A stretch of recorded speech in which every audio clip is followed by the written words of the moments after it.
তারা গেছে। তো ইডি সিবিআইকে লেলিয়ে দেওয়া হচ্ছে এটা নয়। আমার তার আগে প্রশ্ন হবে যে আপনি দুর্নীতি করেছেন কেন? আর তো পরিষ্কার বোঝাই যাচ্ছে যে আপনি দুর্নীতি করেছেন।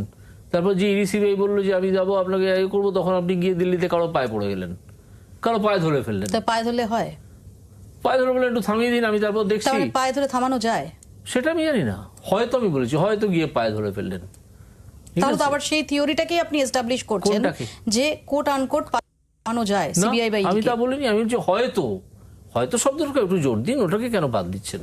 ঠিক আছে, আপনি যদি একটা সেন্টেন্স থেকে একটা শব্দকে বাদ দিয়ে দেন তাহলে সেন্টেন্স হয়তো থামানো যায়, হয়তো হয়তো যায়। তার মানে ইডি এবং সিবিআই এর যে টিকিটা সেটা পলিটিক্যালদের কাছে বাঁধা।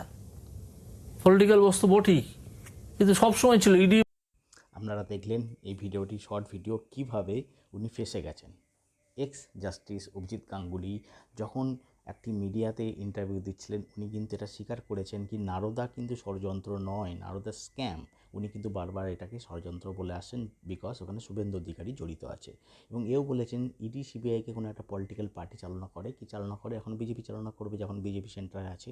থার্ড থিং, উনি এটা মেনে নিয়েছেন কি কারো যদি পায়ে ধরা যায়, কোনো যদি নেতাদের, বিজেপি নেতা যদি যেমনভাবে ইনস্ট্রাকশন দেবে, সে ইডি সেই সিবিআই কিন্তু সেইভাবেই অ্যাক্ট করবে। এটা কিন্তু একটা বড় সড়ো উনি ফেসে গেছেন। এবং এই যে ইন্টারভিউটা, এটা কিন্তু অলরেডি ভাইরাল হয়ে গেছে।